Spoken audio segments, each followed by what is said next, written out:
Hello, guys and girls, and welcome to another episode of the AFD Tech Talk podcast. Today, we are not coming to you from the Queensdom studios. We are actually coming to you from the Groove House studio. So, as usual, I am here with Salom Donyo.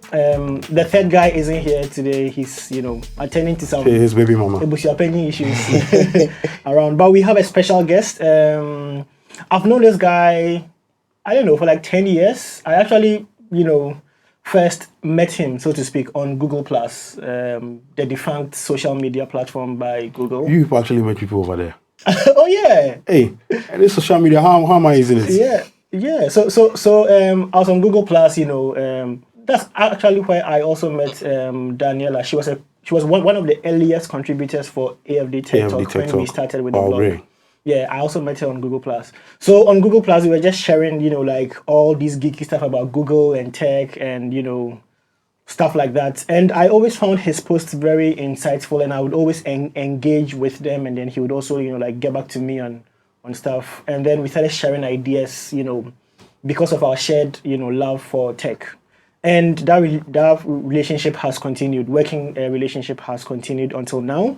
I like the fact that you threw an adjective there. It's 2021 and the right relationship could mean anything.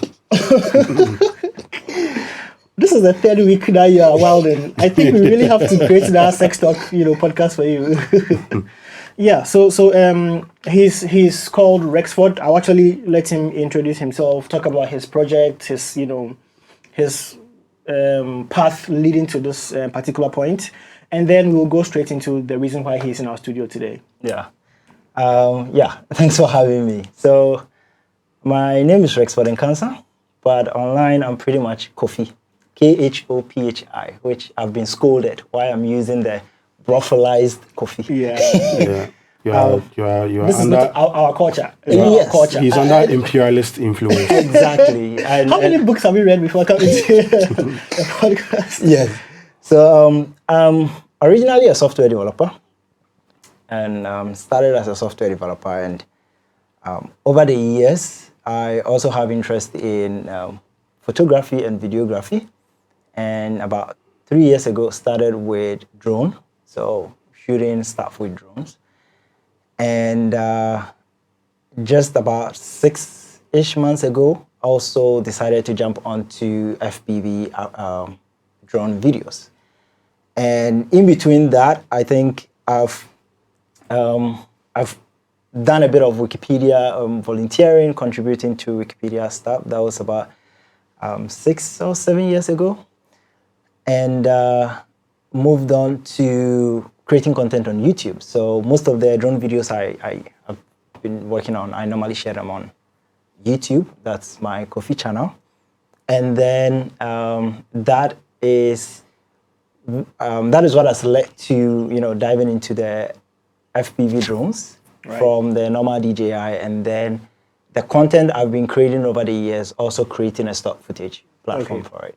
Great. So I think if you guys remember, was it January 2020 or January 2019? I appeared on KhoPhi's channel actually. 23.3 questions. Which there's been a break because of COVID, but I'm hoping to. I think you should really resume it. I'm hoping to resume it. I actually shot a few episodes which I messed up, and so I couldn't post it. The video quality and stuff like that. But it's still, the Ghanaman will say it's still in the pipeline. So it's in the pipeline.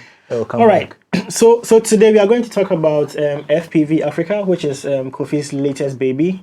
And don't worry if you don't understand what FPV means. I don't understand it either. So we are all here to find out, more about FPV Africa, how he shoots his cinematic, drone shots, and the benefit of these things, which areas in Ghana he has covered. And if you want to have your hands on some of these like raw 8K, 4K, extremely high resolution, images and videos, for use in like cultural tour guides and other stuff, how you'll be able to get access to it. So please, let's start. What is FPV? Well, it always starts that way. What exactly is FPV? So it stands for first person view.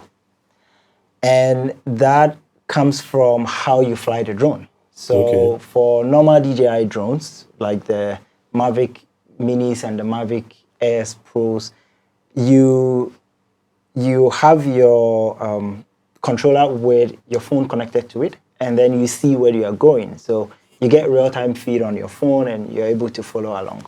Okay. With FPV, you don't do that. You actually wear a goggle. Oh, I see. And the feed you are getting, the real-time feed, is coming through that goggle. So a typical goggle looks like this. And yeah, you plug in your antennas, and this is what... This is like an Oculus Rift. Something like that. Like a VR, like a VR headset. So okay. when you put this on, you get to see in real time where your drone is flying, and then that's how you fly. And that's what the people who are going to view it later will also see it through your eyes. Exactly. So right. It changes the experience in terms of what you can do when you are flying the drone. With a DJI, it doesn't allow you to immerse yourself in what you are flying or where you are going. But with this, you feel like you are sitting on top of the drone. Yeah, this looks actually cool. I feel like I could wear one of these and control a Jaeger from like Pacific Rim. You know? So yeah, it changes the experience, and that's you. how come it allows for these kind of videos. And FPV drones are also relatively smaller. Okay. So in terms of size, they are relatively smaller, which allows to fly through tight spaces and do some maneuvers that the ordinary DJI cannot do. So primarily that's FPV, and why it exists. It fills a gap that the normal DJIs are not able to do. Are FPV drones more or less expensive than regular DJI type drones? Relatively, they are cheaper. Relatively, they are cheaper. Yes, but depending on how you want to rig your setup, you can. Yeah. Some people spend $10,000 plus on FPV drones, which are more advanced in terms of what they can do, and some of them have like 6 blades instead of the usual 4. So depending on your use case, most of the production studios, when they are shooting car chases or stuff like that, they have custom made with even camera setup that they use for those use cases, which can run into the thousands, depending on what your setup is. But usually, relatively, it's cheap. Like $150, $200, $300, you can be done with an FPV drone. I see. This is including the headset, or you have to purchase that? Those are usually a one-time purchase. So the controller and the headset, I think my setup was... Maybe let's just bring it home to like your setup. In my case... What are the items in your setup, and how much like do they collectively cost? So the controller and the goggle both were $1,000. Okay. But in the package it comes with, they call it the air unit, which is what will transmit the data from the drone or the quad. We normally call it a quad. The quadcopter. Yeah. Which is actually, I feel like, diverging a bit, but I feel like that should have been the popularized term for these drones, because the word drone, because of movies, immediately the mind goes to the bombers and this because you need to think of Interstellar.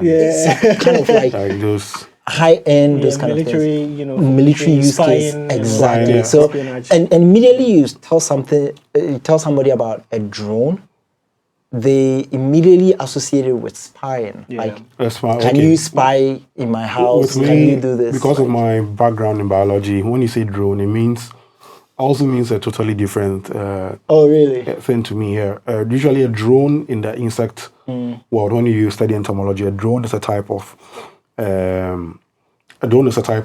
worker insect. Let me take the case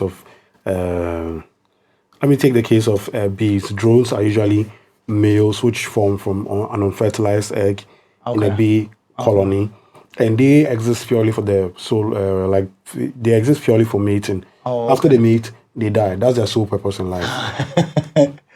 That's a very relevant contribution. That is what you say.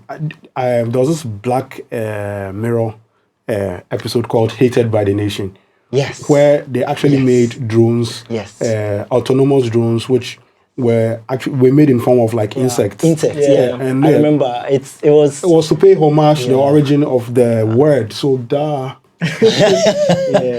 Yeah. Anyway, that's a good reference. Yeah. So basically, we like to call it quad. Quad, yeah. Instead of drones, but DJI has ensured that the word drone is now more like made popular. So Made popular. Right. So what made you interested in drones and quads and FPVs and I think I am interested in capturing content, and I like to consider myself as an original content creator.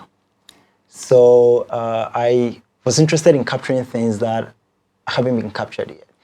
And I remember at the time I realized, there's not a lot of drone footage about Ghana, of many places in Ghana. So why don't I buy one and then start shooting drones content? So yeah, that was the initial interest, and I've seen many beautiful drone footage of other places. So I just wanted to start and then. Okay. And have you encountered any challenges with regards to the locations you've been? Well. And also, as a follow-up question, is there a particular type of landscape or location that you specialize in? So when I started, I was interested in capturing anything interesting. So early videos on my channel, some of them are related to interchanges, and I've done a few waterfalls. So I wouldn't consider myself as specialized in one kind of, as long as it's interesting content and people will enjoy watching it. My problem over here again is that what comes off as interesting to you? Oh, okay. Trust me, I wouldn't find a drone footage of a Kwame Nkrumah circle interesting. That's me. Oh, okay. Yeah. So, construction-related stuff. Okay. Infrastructure. Okay. Nature. Okay. You didn't say okay.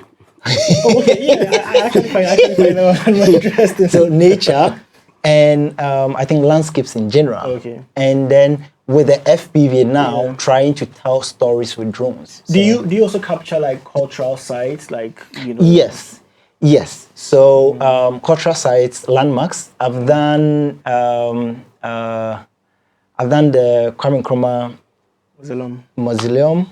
I've done the Independence Square. I've done So all those are things that interest me. I also saw some you did in the northern regions also. We've gone to the northern region. We've done the Larabanga Mosque. We've done the Mystic Stone. We've done. So it's any. I like to tell stories. Any place of interest. That it doesn't matter what kind it is, as long as it's something that is worth telling a story about. I kind of like go on. Yeah. I want. Do you have a look? What locations do you have on your bucket list which you are yet to try out? Well, yesterday I saw a mosque shrine in Tamale. Okay. Which I saw it. They call it Zayaha or something. Interesting. I never heard of it. I saw a YouTuber make a video of it just yesterday, and so I keep piling on my list. One of the things that I started capturing recently, and I think I've done 4 or 5. So the forts here in Ghana, and there are many of them. Yeah, there are a lot. I'm documenting using aerial photography and videography some of these places. So we've done the Osu Castle, we've done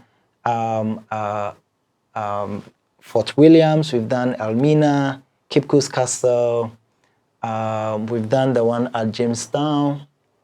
Is it Usher? Usher Fort, yes. And there's one that is, I think they call it was a prison or something.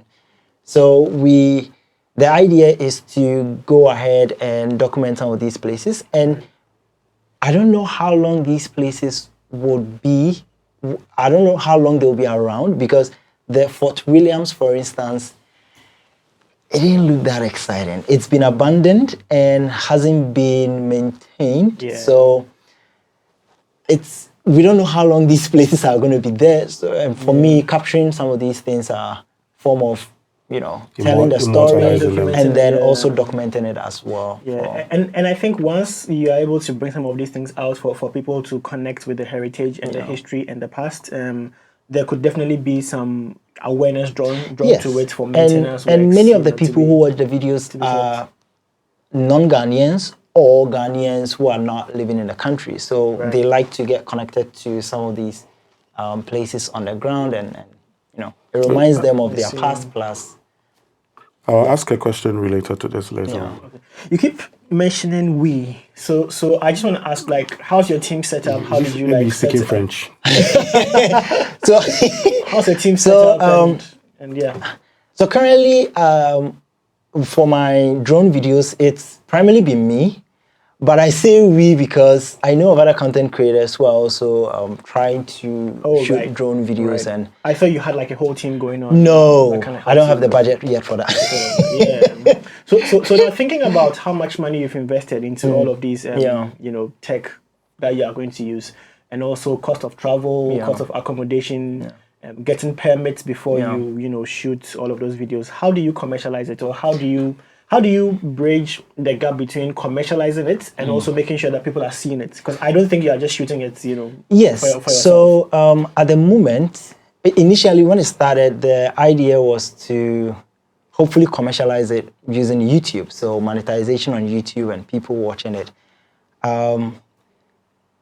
Monetizing the kind of videos I make on YouTube isn't a very easy path, because to monetize on YouTube, obviously you need to make a lot of views, which Yeah, you need 4,000 watch hours. You need 1,000 exactly. subscribers. Fortunately, I've been able to cross that bridge in terms of monetizing my YouTube. content on YouTube. Yeah.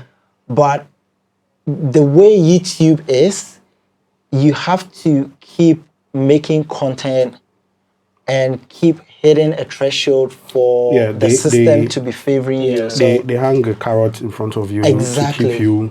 So, I mean, content creators have said it over and over that if you make videos every week and then you stop for like a month, you will see your analytics will start Drop, tanking, yeah. because YouTube is like, come on, keep making videos, because the more videos you make, the better for them, Yeah. you know, as a platform. And so, for me, aside the monetization, there are other areas that I am looking to monetize all the experience and everything we've learned over the years. I have learned over the years is to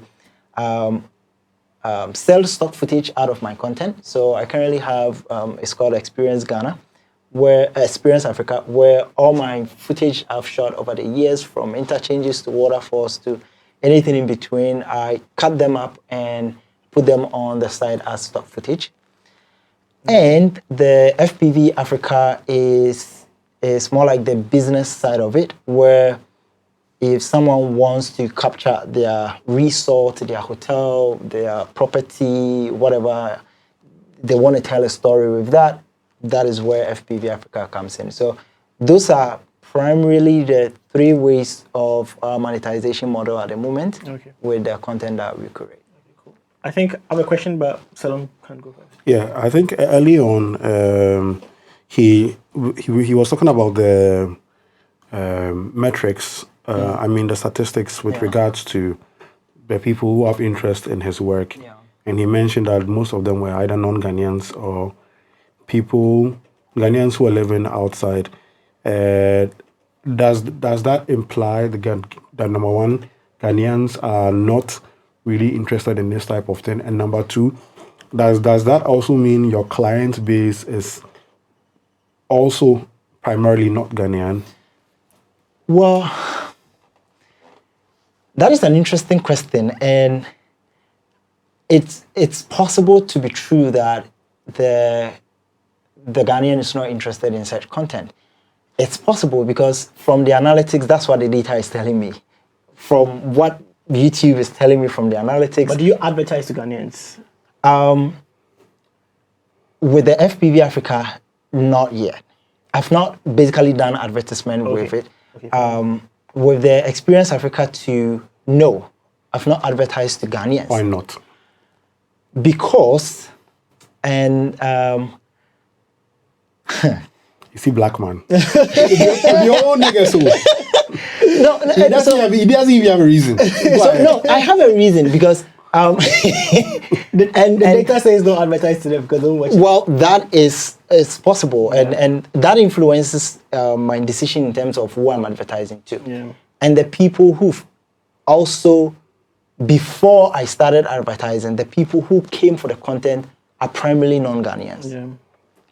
And so, I mean, it makes business sense to advertise to areas that you might have more. Yeah. Yes. But for me, here's my bone of contention, so to Okay. speak.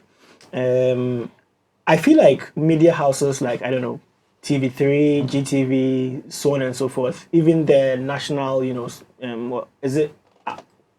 Tourism or Tourism industry. Then I think that there's something called National Something for Arts and Culture. or the National something. Commission for Arts Yeah. and Culture. Exactly.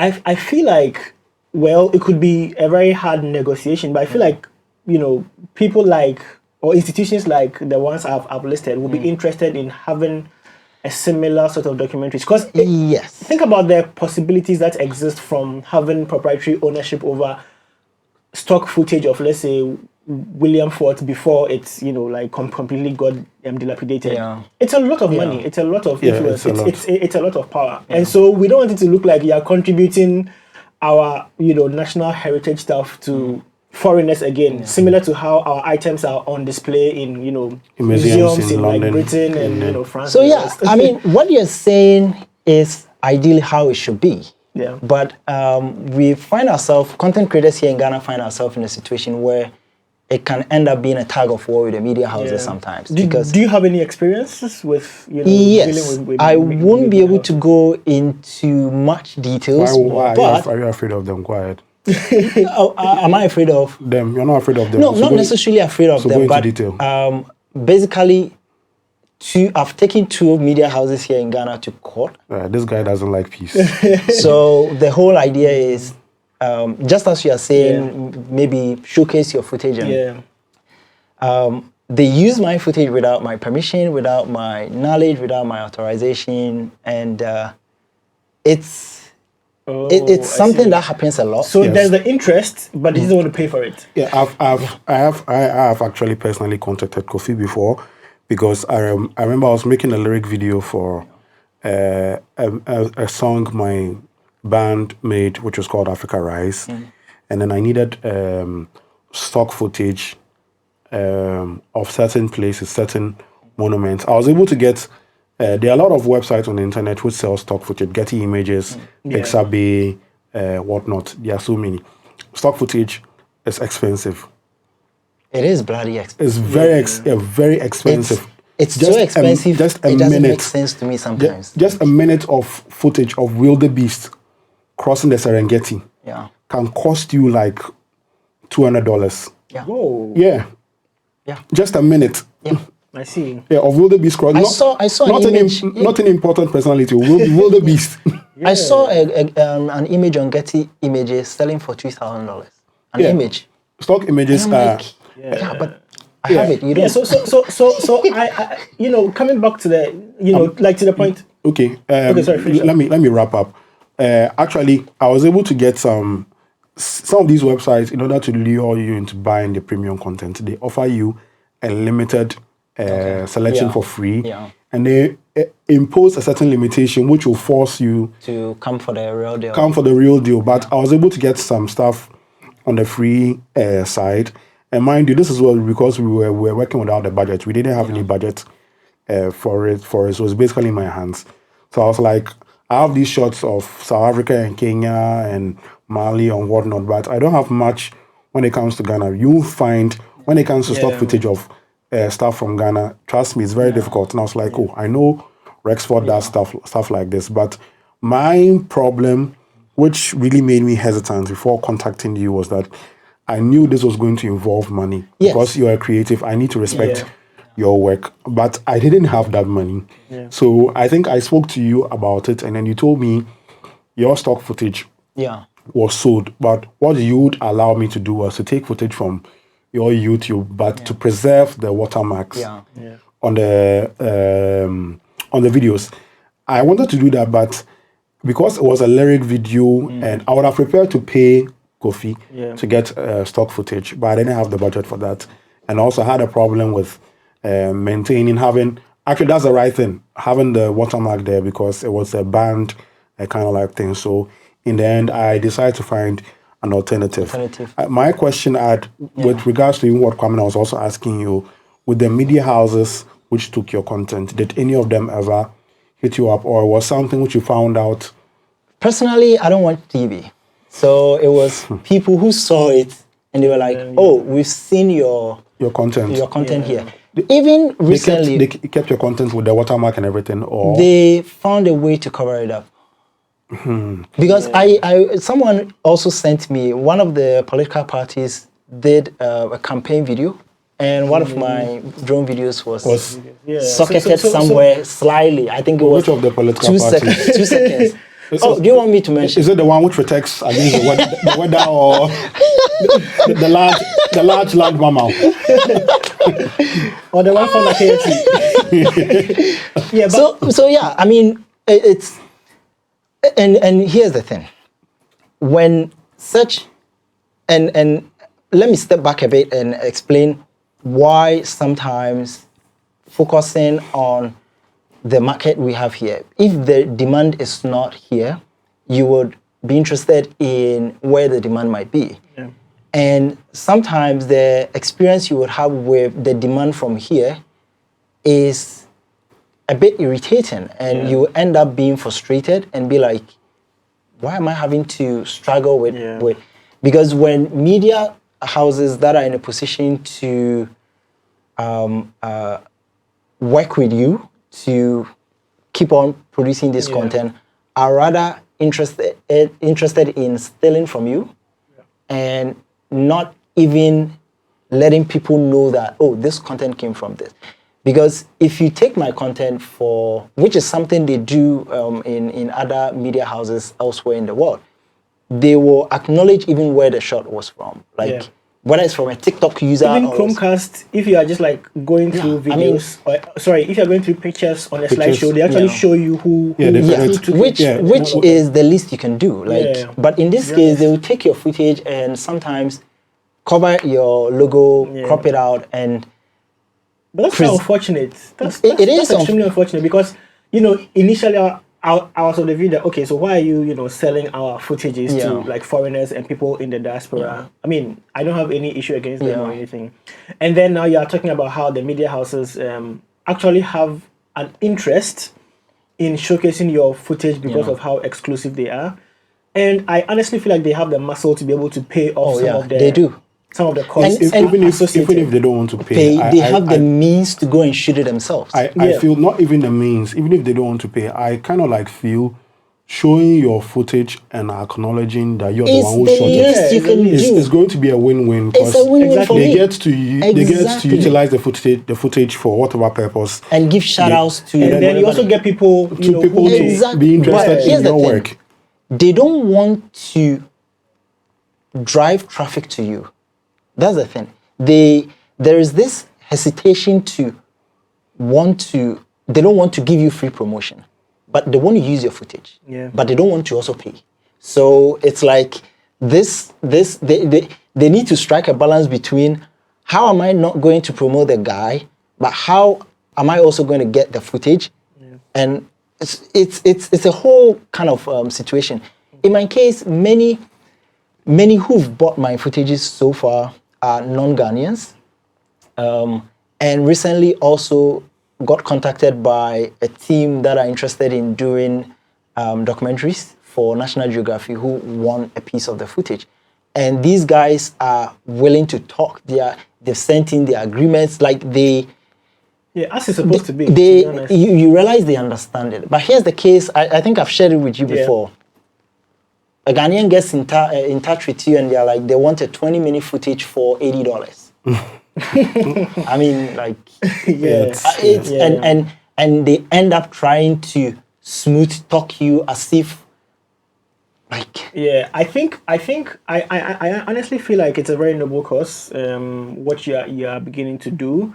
And I think that, you know, you definitely need the right support from people, And that's the right thing. level of acknowledgement. People and people everything. see us make those content and they don't realize behind the scenes how much it costs and the time it takes. I was about to come to Because come to that. This FPV stuff. Whilst you go ahead to talk about this, I also want to tell us about the hazards, the physical and financial hazards you have to. Because it's really hard doing what we do. In my case, aside the monetary investment, the time, like to learn to do what we do, and with the FPV like this, I spent well over 400 hours getting to where I am now within the past 6 months, and I've spent close to $10,000 on gadgets.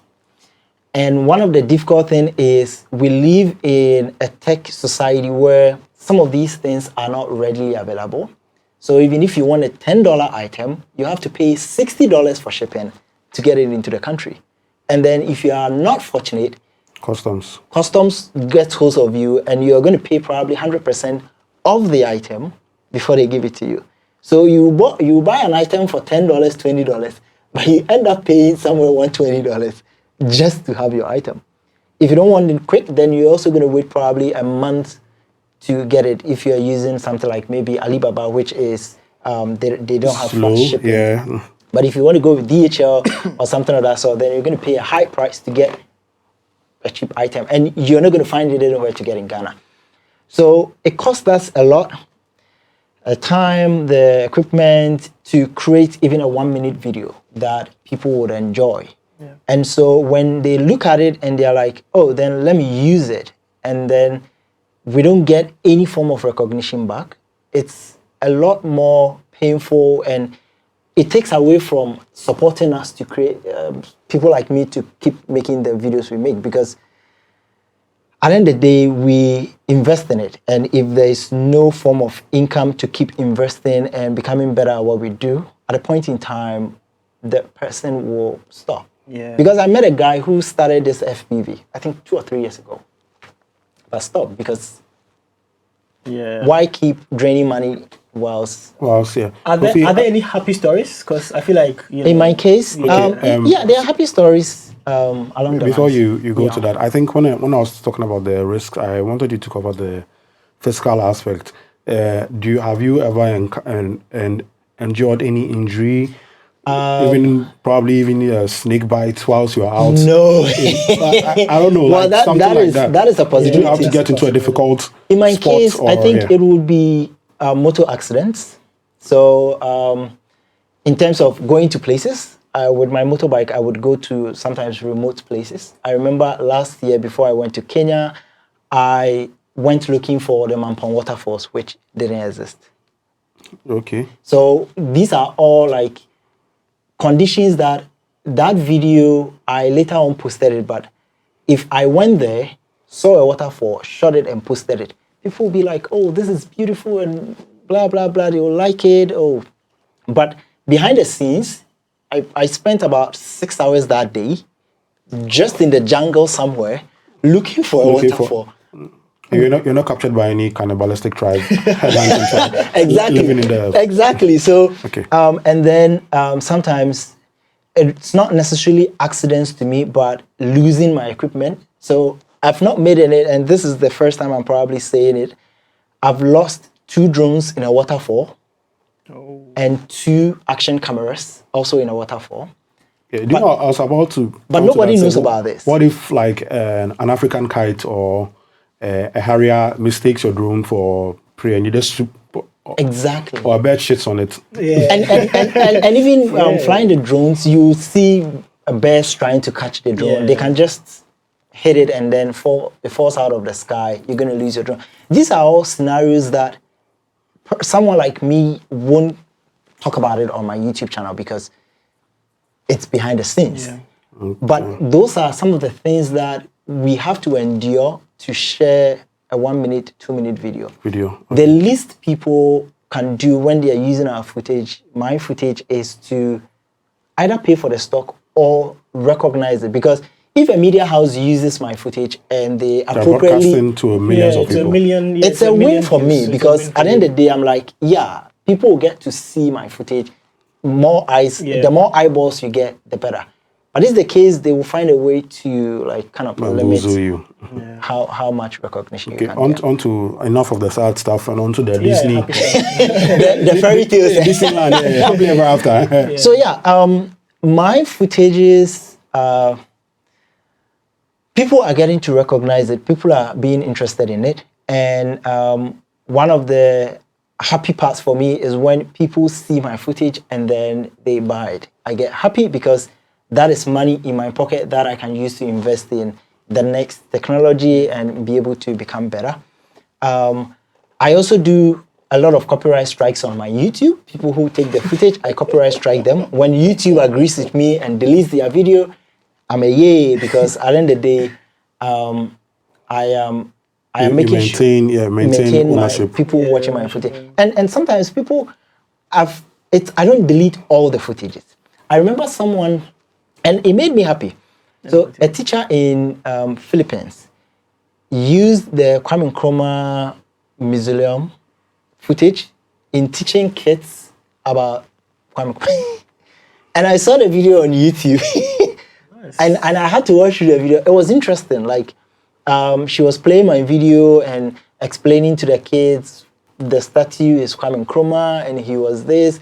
And it was fun watching. I was really excited. Like, I don't think this teacher knows I've seen, because YouTube tells you whoever uses your footage. But that was one use case of my video that I was excited about it. Like, this is real good. People are using really my... Like far-reaching, Yeah, like, I wasn't expecting it to get that far, but she was using it for that use case. And I was excited, like, to learn about Ghana, our heritage, some of the people, our first president, and all of that was exciting for me. And I was having a chat with a lady in the tourism industry who was sharing her experience from Canada. She's from Canada, and she was saying how, which I agreed with her, how it's difficult for the media houses here in the country to kind of support independent content creators. I'm not the only content creator here in Ghana. There are a ton of them, but it appears it's a battle. Whoever is trying to get the recognition, and not more like a support. So someone goes to do a story in a village and it blows up, and then a media house will immediately try to take over, trying to do the same project, and so as to overshadow that independent. Whereas it could have been, a collaboration. It could have been even saying, we've seen this content creator doing this amazing work in this village. You can check out his video. He has this, and then but they will come in with their big guns and be like, hey, leave way for us. So there's that kind of battle is there, which at the end of the day, it's not... All right, so we've been listening to Rexford. He's been talking about, FPV Africa and his love for drones, and all the types of the trade, right? The good, the bad, the ugly. What could be better, what could be improved, what should be continued, and what should stop. I think it will really be good if people are able to buy his stock footages as opposed to just like ripping them off. We will leave links to his works and his YouTube video, as well as stock footages, so you can have a look at it, especially for the creatives and those in the creative industry. Listening to us. I'm looking forward to more people adopting drone technology in their photo and videography, and who knows, we might actually get to the point where it becomes novelty. I'm looking forward to a drone racing contest.